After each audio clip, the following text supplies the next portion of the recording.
गगन GS study point पर आप सभी का स्वागत है। उत्तर प्रदेश पुलिस भर्ती 2024 के एग्जाम के लिए हम लोग सॉल्व कर रहे हैं हिंदी का प्रैक्टिस सेट, जिसमें आज की क्लास में हम लोग हिंदी का तीसरा प्रैक्टिस सेट सॉल्व करेंगे। तो आप सभी लोग इस क्लास को ध्यान से देखिएगा और गगन जीएस स्टडी पॉइंट चैनल को लाइक शेयर सब्सक्राइब जरूर करिएगा। तो आइए शुरू करते हैं दोस्तों आज की क्लास।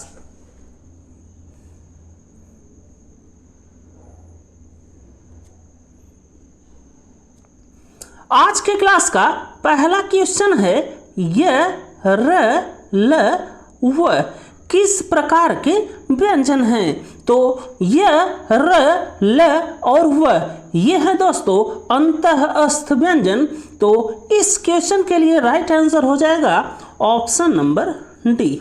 तो यहाँ से आप लोग ध्यान रखिएगा य र ल और व ये होते हैं अंतःस्थ व्यंजन। बाकी दोस्तों ऊष्मीय व्यंजन होते हैं या ऊष्म व्यंजन होते हैं तीनों स अर्थात छोटा स, बड़ा स, मूर्धन्य स और ह। तो ऊष्म व्यंजन होते हैं दोस्तों छोटा स, बड़ा स, मूर्धन्य स और ह। और आयोगवाह ध्वनियाँ होती हैं अंग अर्थात अनुस्वर और विसर्ग अर्थात अह। तो इस बात को आप लोग ध्यान रखिएगा कि आयोगवाह ध्वनियाँ होती हैं अनुस्वर और विसर्ग। इसके बाद आप लोग स्पर्श व्यंजन को ध्यान रखिएगा कि स्पर्श व्यंजन को ही कहा जाता है वर्गीय व्यंजन और इनकी संख्या होती है दोस्तों 25 और ये होते हैं क से लेकर अंगा तक, च से लेकर छ, ज, झ, इया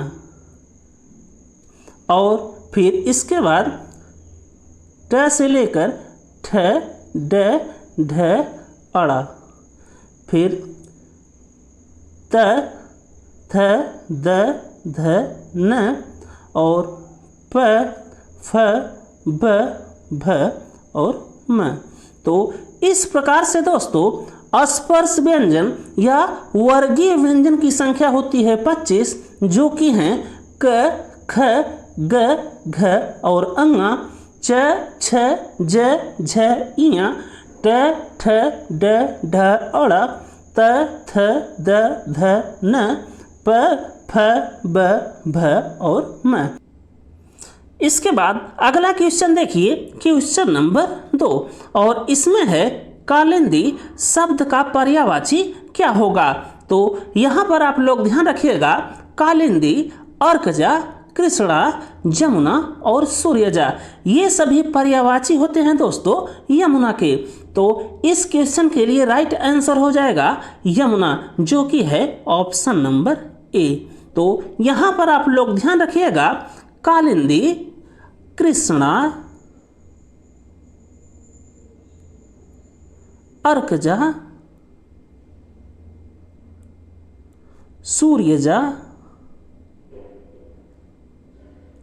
और जमुना ये सभी पर्यायवाची होते हैं यमुना के। इसके बाद अगला क्वेश्चन देखिए, क्वेश्चन नंबर 3 और इसमें है जो बहुत बोलता हो वाक्यांश के लिए एक शब्द है। तो जो बहुत बोलता है इस वाक्य के लिए एक शब्द होता है दोस्तों वाचाल। तो इस क्वेश्चन के लिए राइट आंसर हो जाएगा वाचाल, जो कि है ऑप्शन नंबर बी में। तो यहाँ पर आप लोग ध्यान रखिएगा जो बहुत बोलता है इस वाक्य के लिए एक शब्द है वाचाल। बाकी दोस्त जो अन्य विकल्प हैं उन्हें भी आप लोग देख लीजिए। तो अल्पभाषी ये होता है दोस्तों जो कम बोलता हो, उसे एक शब्द में कहा जाता है अल्पभाषी।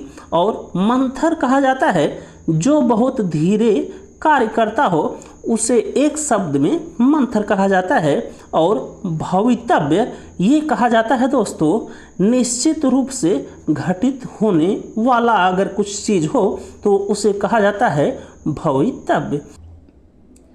इसके बाद अगला क्वेश्चन आप लोग देखिए, क्वेश्चन नंबर 4, और इसमें है निम्नलिखित शब्द युग में सही विकल्प का चयन करें। तो इसमें सबसे पहले ए ऑप्शन देखिए, और इसमें सकल, और सकल का अर्थ है संपूर्ण और रूप, तो ये ऑप्शन सही हो गया दोस्तों। इसके बाद अगला ऑप्शन देखिए, अली और अली, जिसका अर्थ होता है भौरा और सखी, तो ये भी ऑप्शन सही हो गया दोस्तों यहाँ पर।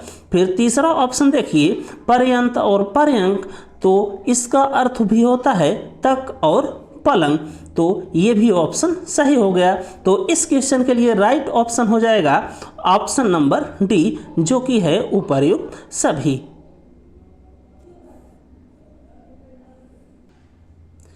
इसके बाद अगला क्वेश्चन देखिए, क्वेश्चन नंबर 5, और इसमें है आप निसंकोच चले जाओ। निम्नलिखित वाक्य की त्रुटि सुधारने के लिए सही विकल्प का चयन करें। तो इस वाक्य में जो त्रुटि है दोस्तों, उसके लिए सही ऑप्शन होगा ऑप्शन नंबर बी, जो कि है आप निसंकोच चले जाइए। इसके बाद अगला क्वेश्चन देखिए, क्वेश्चन नंबर 6, इसमें है निम्नलिखित में स्त्रीलिंग शब्द की पहचान करें। तो इस क्वेश्चन के लिए राइट आंसर हो जाएगा दोस्तों ऑप्शन नंबर सी, जो कि है केतली। बाकी दोस्तों शास्त्र, दुख और द्यूप, ये सभी होते हैं पुल्लिंग, इस बात को आप लोग ध्यान रखिएगा। बाकी पुल्लिंग और स्त्रीलिंग पहचानने के लिए जो भी शब्द दिया हो दोस्तों, उससे आप लोग अपने शब्दों में एक वाक्य बना लिया करिए, और उसी से पता चल जाता है कि वो शब्द स्त्रीलिंग है या पुल्लिंग।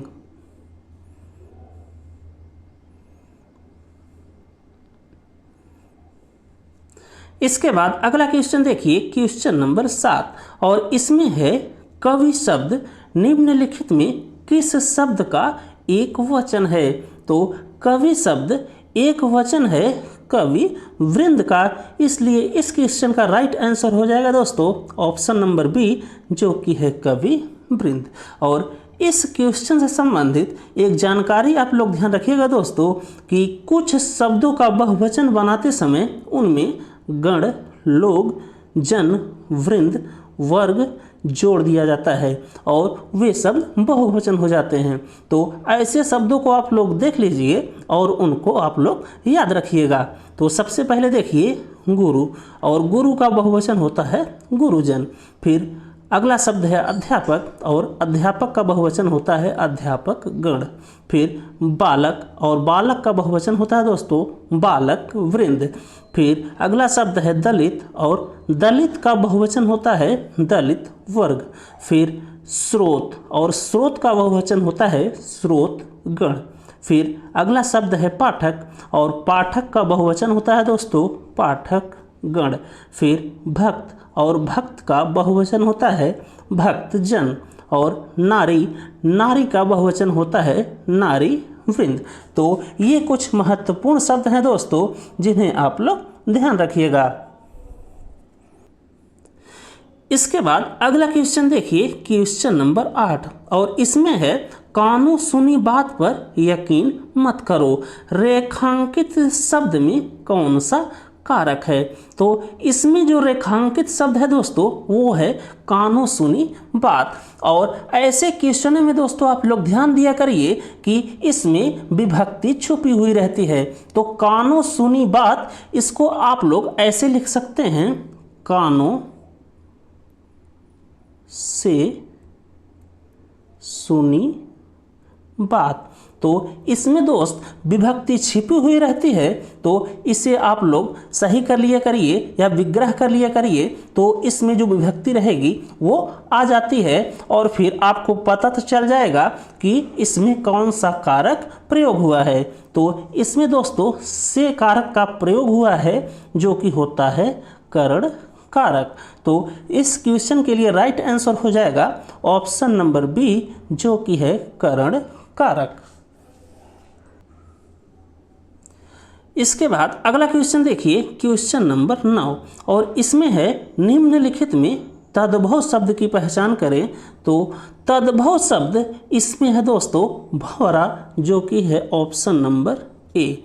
बाकी दोस्त मयूर, स्वर्ण और स्वर ये सभी तत्सम शब्द हैं, इस बात को आप लोग ध्यान रखिएगा।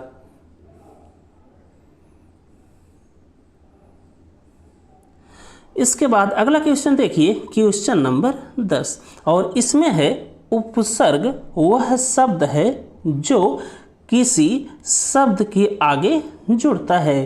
तो इस क्वेश्चन के लिए राइट आंसर हो जाएगा किसी शब्द के आगे जुड़ता है, जो कि है ऑप्शन नंबर सी में।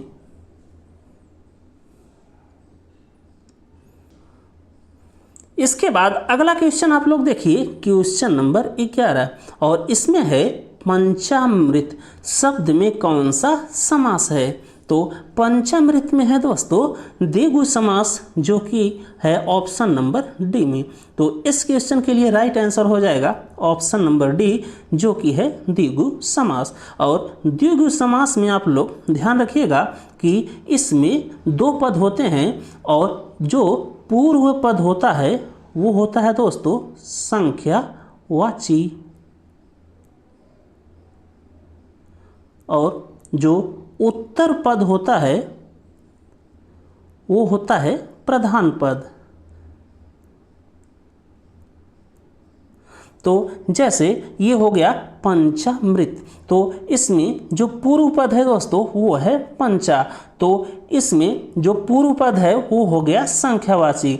तो जिस शब्द में पहला पद संख्यावाची हो और जो उसका उत्तर पद हो वो दोस्तों प्रधान पद हो, तो वहाँ पर हो जाता है द्विगु समास। और ऐसे कुछ अन्य उदाहरण आप लोग ध्यान रखिएगा, जैसे हो गया त्रिभुवन, पंचवटी, चौराहा, सतसई, दोपहर, त्रिवेणी, तिरंगा, अष्टाध्यायी।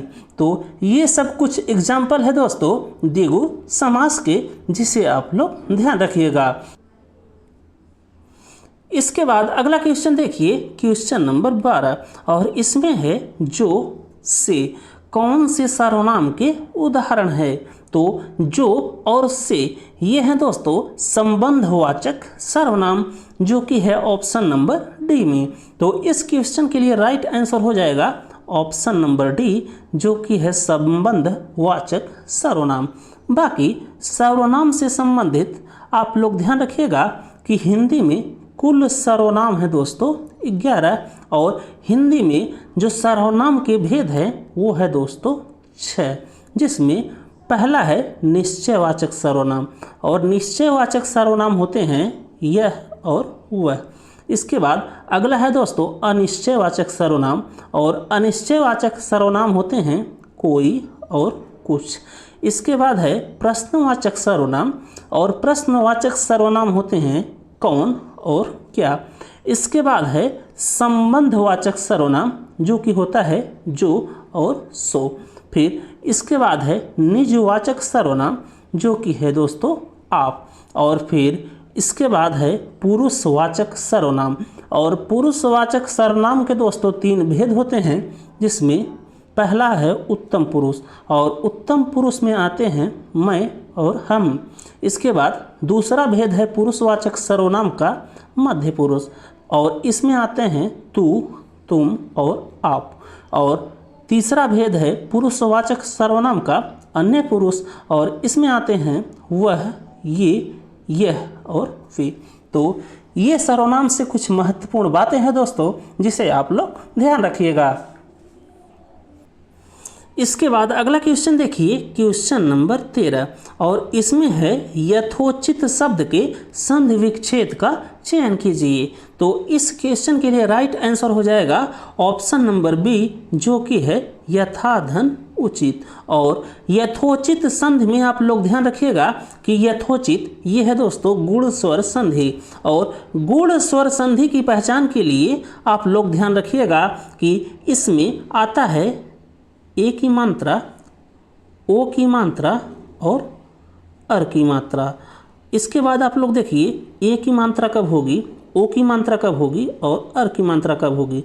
तो जब दोस्तों अ और आ ये मिलते हैं ई और बड़ा ई से, तो वहाँ पर होता है ए की मात्रा, और ओ की मात्रा कहाँ पर होती है उसको देख लीजिए। तो जब अ और आ ये मिलते हैं उ और बड़ा उ से, तो वहाँ पर होता है ओ की मात्रा, और जब अ और आ ये मिलते हैं रे से, तो वहाँ पर होता है दोस्तों अर की मात्रा। तो यथाचित में आप लोग देखिए, इसमें है ओ की मात्रा, और ओ की मात्रा ये बनती है अ और उ के संयोग से। तो यहाँ पर जो यथोचित है दोस्तों, इसमें जो ओ की मात्रा है वो बदल जाएगी अ और उ में। तो यथो ये हो जाएगा यथा, और धन उचित। बाकी संधि विच्छेद में आप लोग एक चीज़ ध्यान रखिएगा कि जब किसी शब्द का संधि विच्छेद किया जाता है, तो जब दो शब्द बनते हैं दोस्तों संधि विच्छेद के बाद, तो उसमें दोनों शब्दों का एक उचित अर्थ मिलना चाहिए। इस बात को आप लोग ध्यान रखिएगा।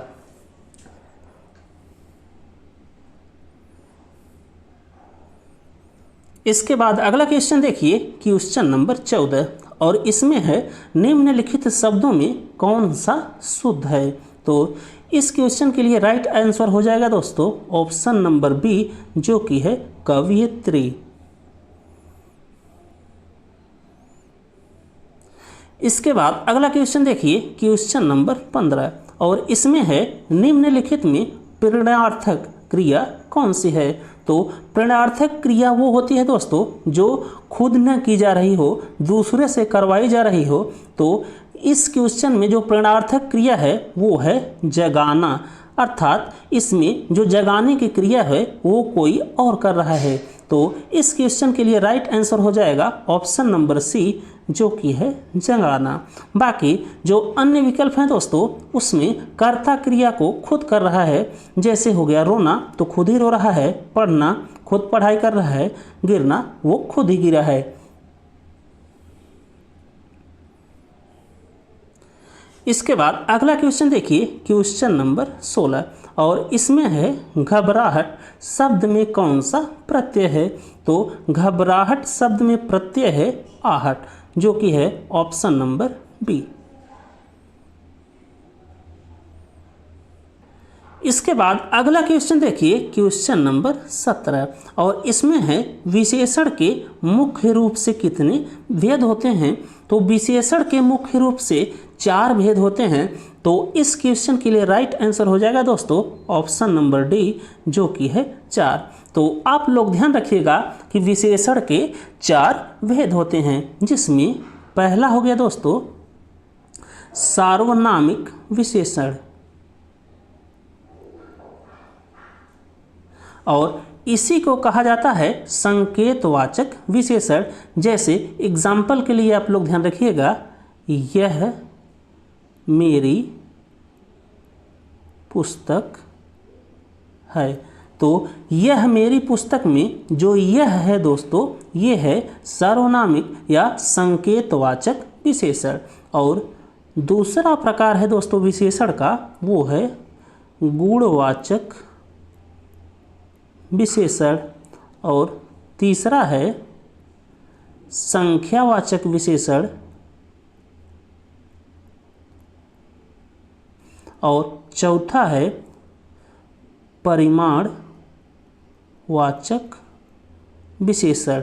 जिसमें जो गुणवाचक विशेषण होता है दोस्तों, यह गुण दोष आकार इसकी बात करता है, और संख्यावाचक जो विशेषण होता है वो संख्या की बात करता है, चाहे निश्चित संख्या हो चाहे अनिश्चित संख्या हो। बाकी परिमाणवाचक विशेषण ये माप तौल की बात करता है, जैसे 2 लीटर हो गया, 2 केजी हो गया, ये सब आएंगे परिमाणवाचक। तो विशेषण के मुख्य रूप से 4 भेद होते हैं, जिसमें एक हो गया सार्वनामिक या संकेतवाचक विशेषण, दूसरा हो गया गुणवाचक विशेषण, तीसरा हो गया संख्यावाचक विशेषण, और चौथा हो गया परिमाणवाचक विशेषण।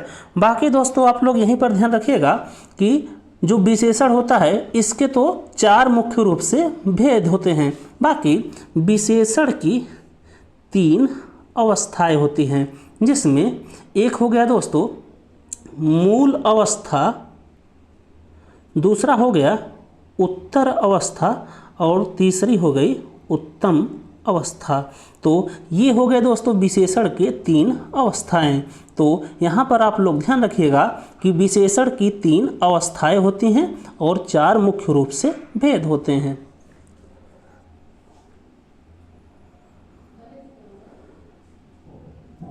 इसके बाद अगला क्वेश्चन देखिए, क्वेश्चन नंबर 18 और इसमें है आम खाया जाता है, वाक्य में कौन सा वाच्य है। तो इसमें दोस्तों जो कर्म है वो प्रधान है, इसलिए यहाँ पर हो जाएगा कर्म वाच्य, जो कि है ऑप्शन नंबर ए।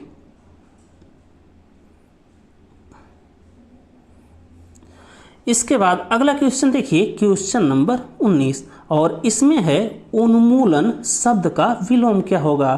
तो उन्मूलन का अर्थ होता है दोस्तों किसी चीज को खत्म करना, तो इसका विलोम शब्द हो जाएगा रोपड़, जो कि है ऑप्शन नंबर बी।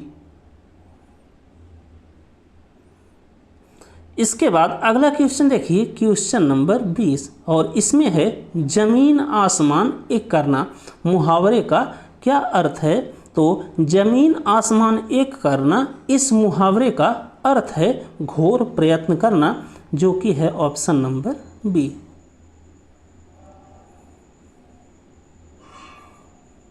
इसके बाद अगला क्वेश्चन देखिए, क्वेश्चन नंबर 21 और इसमें है रति या प्रेम किस रस के अस्थाई भाव हैं। तो रति और प्रेम ये अस्थाई भाव हैं श्रृंगार रस के। तो इस क्वेश्चन के लिए राइट ऑप्शन हो जाएगा ऑप्शन नंबर ए, जो कि है श्रृंगार रस। बाकी वीर रस का अस्थाई भाव होता है दोस्तों उत्साह, और भयानक रस का अस्थाई भाव होता है भय, और विभत्स रस का अस्थाई भाव होता है घृणा।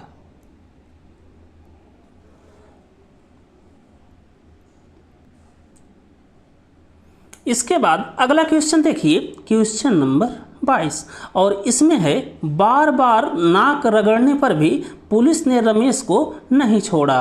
तो इसमें जो रेखांकित चिन्ह है दोस्तों, इस मुहावरे का अर्थ है विनती करना। तो इस क्वेश्चन के लिए राइट आंसर हो जाएगा ऑप्शन नंबर बी, जो कि है विनती करना।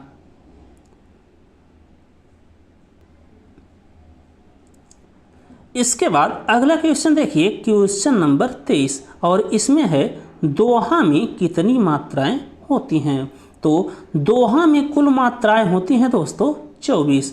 तो इस क्वेश्चन के लिए राइट आंसर हो जाएगा ऑप्शन नंबर बी, जो कि है 24। तो दोहा में आप लोग ध्यान रखिएगा कि दोहा में कुल 24 मात्राएं होती हैं, जिसमें पहले और तीसरे चरण में होते हैं 13 मात्राएं और दूसरे और चौथे चरण में होती हैं कुल 11 मात्राएं, और दोहों का विपरीत होता है दोस्तों सोरठा।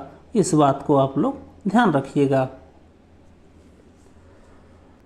इसके बाद अगला क्वेश्चन देखिए, क्वेश्चन नंबर 24 और इसमें है काली घटा का घमंड घटा, उपर्युक्त पंक्ति में कौन सा अलंकार है। तो यहाँ पर दोस्तों आप लोग एक चीज़ ध्यान रखिएगा, जब किसी पंक्ति में समान शब्द 2 या 2 से अधिक बार आया हो और उसका अर्थ हर जगह पर भिन्न हो, तो वहाँ पर होता है दोस्तों यमक अलंकार। तो यहाँ पर देखिए पहली बार आया है घटा, तो यहाँ पर जो घटा का अर्थ है दोस्तों वो है बादल से, और दूसरी बार घटा का अर्थ है दोस्तों घटने से या कम होने से। तो इस पंक्ति में जो अलंकार है वो है दोस्तों यमक अलंकार। तो इस क्वेश्चन के लिए राइट आंसर हो जाएगा ऑप्शन नंबर ए, जो कि है यमक अलंकार।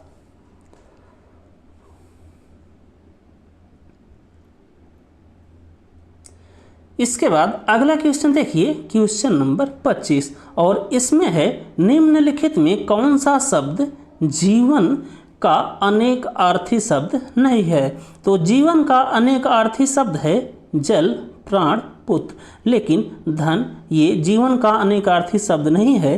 तो इस क्वेश्चन के लिए राइट आंसर हो जाएगा दोस्तों धन, जो कि है ऑप्शन नंबर डी।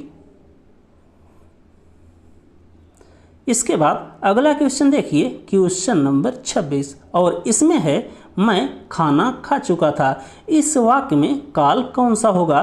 तो मैं खाना खा चुका था इस वाक्य में है दोस्तों पूर्ण भूतकाल, जो कि है ऑप्शन नंबर डी में। इसके बाद अगला क्वेश्चन देखिए, क्वेश्चन नंबर 27, और इसमें है आधुनिक हिंदी गद्य का जन्मदाता किसे माना जाता है?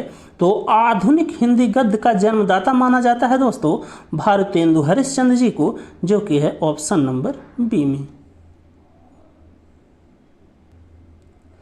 इसके बाद अगला क्वेश्चन देखिए, क्वेश्चन नंबर 28, और इसमें है जो भेदा या तोड़ा ना जा सके वाक्यांश के लिए एक शब्द है।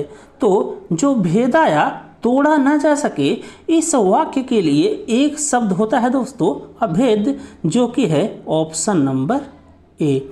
बाकी जो विष्णु के उपासक होते हैं दोस्तों उन्हें कहा जाता है वैष्णो, और आकाश को चूमने वाला इस वाक्य के लिए जो एक शब्द का प्रयोग होता है वो होता है दोस्तों गगन चुंबिका, और सबको समान भाव से देखने वाला इस वाक्य के लिए एक शब्द का जो प्रयोग होता है वो होता है समदर्शिका।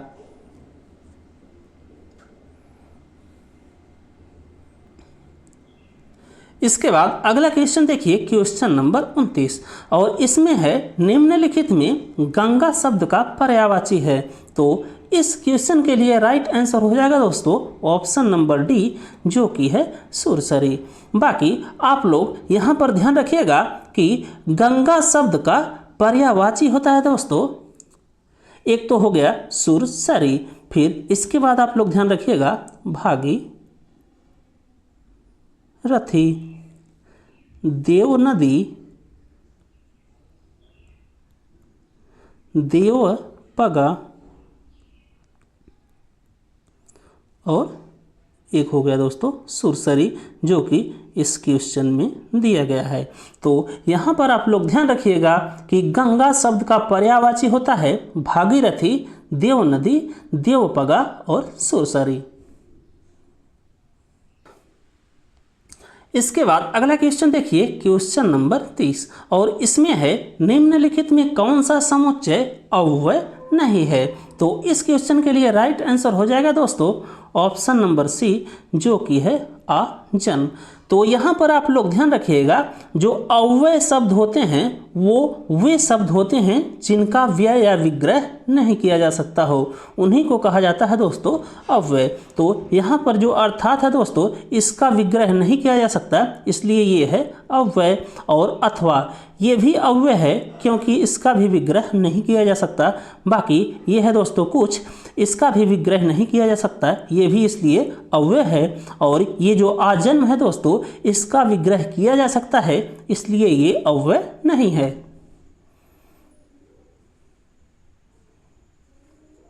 इसके बाद अगला क्वेश्चन देखिए, क्वेश्चन नंबर 31, और इसमें है कपट और कपाट का श्रुति संभिन्नार्थक शब्द का सही अर्थ भेद निम्नलिखित में से कौन है?